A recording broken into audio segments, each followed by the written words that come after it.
सातवीं strategy, media अक्सर जब भी कोई मुसलमान जो इस्लाम पे अमल नहीं कर रहा है और इस्लाम के खिलाफ बात करता है, मीडिया उसे हाईलाइट करती है। कोई मुसलमान जो मुसलमान नाम का है, इस्लाम से दूर है, लेकिन इस्लाम के खिलाफ लिखता है तो उसे हाईलाइट करती है। हमारे पास मिसाल है सलमान रश्दी और तस्लीमा नसरीन की। सलमान रश्दी को मीडिया ने इतना हाईलाइट किया, क्यों?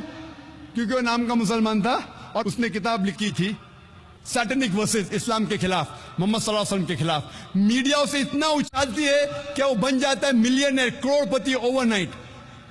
सैटेनिक वर्सेस के पहले चंद लोग जानते थे। सलमान रश्दी को आज मीडिया ने इतना हीरो बना दिया कि वो करोड़पति अरबोपति बन गया। क्यों? क्योंकि एक मुसलमान इस्लाम के खिलाफ किताब लिखा, मोहम्मद सल्लल्लाहु अलैहि वसल्लम के खिलाफ लिखा। रहता है यूके में। वो यूके चंद साल पहले, सलमान रश्दी किताब लिखने के पहले, एक अमेरिकन राइटर मार्गरेट थैचर जब प्राइम मिनिस्टर थी, उसके लिए 4 लेटर का वर्ड इस्तेमाल करता है, 4 लेटर का लफ्ज। मैं वो अल्फाज को कह नहीं सकता हूं क्योंकि मैं मुसलमान हूं। फादर, अंकल, कजन, किंग, और उस अमेरिकन के ऊपर बैन लग जाता है। हमारी प्राइम मिनिस्टर को फादर, अंकल, कजन, किंग कहता है, बैंड।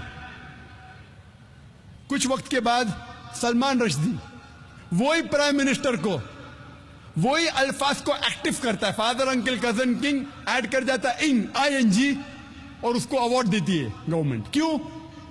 क्योंकि उसने इस्लाम के खिलाफ लिखा।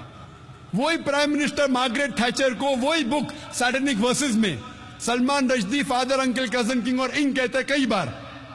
उसी प्राइम मिनिस्टर मार्गरेट थैचर को कहता है, लफ्ज इस्तेमाल नहीं कर सकता हूं मैं, कहता है फीमेल डॉग, कहता है कुत्ती, और उसे यूके गवर्नमेंट अवार्ड देती है नाइटहुड। क्यों?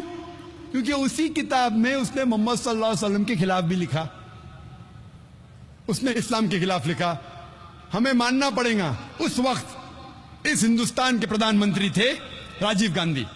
राजीव गांधी पहले प्रधानमंत्री थे सारी दुनिया में जब मुसलमान उनके पास गए और बताए कि कितने चीजें खिलाफ लिखी इस्लाम की। अल्हम्दुलिल्लाह सुम्मा अल्हम्दुलिल्लाह, राजीव गांधी ने फौरन उस किताब को इंडिया में बैन कर दी। हक की बात हमें तस्लीम करना चाहिए, हमें मुबारकबाद देना चाहिए। इंडिया पहला मुल्क था जिसमें यह किताब बैन हुई। आज की गवर्नमेंट एक दूसरे मुसलमान को पकड़ती है जो इस्लाम के खिलाफ लिखती है, वो तस्लीमा नसरीन, और इस्लाम के खिलाफ किताब लिखती है लज्जा।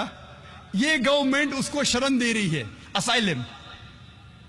पहले की गवर्नमेंट उसको, सलमान रश्दी को बैन करती है, अभी की गवर्नमेंट बैन उठा देती है और तस्लीमा नसरीन को शरण देती है।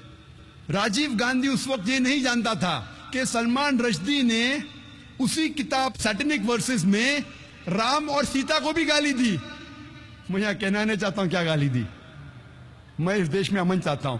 उसे यह नहीं पता था कि उसी किताब में सलमान रश्दी ने सीता को भी गाली दी।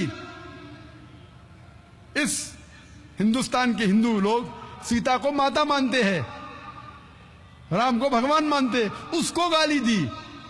ये राजीव गांधी को पता नहीं था, लेकिन अल्हम्दुलिल्लाह सुम्मा अल्हम्दुलिल्लाह, क्योंकि मुसलमानों के खिलाफ उसने लिखी, उसने बैन की, और अल्हम्दुलिल्लाह सुम्मा अल्हम्दुलिल्लाह कई हिंदू जो नहीं जानते थे, जब आप किताब पढ़ेंगे तो पता लगेगा कि हिंदू मजहब के श्री राम और सीता माता को भी गाली दी थी।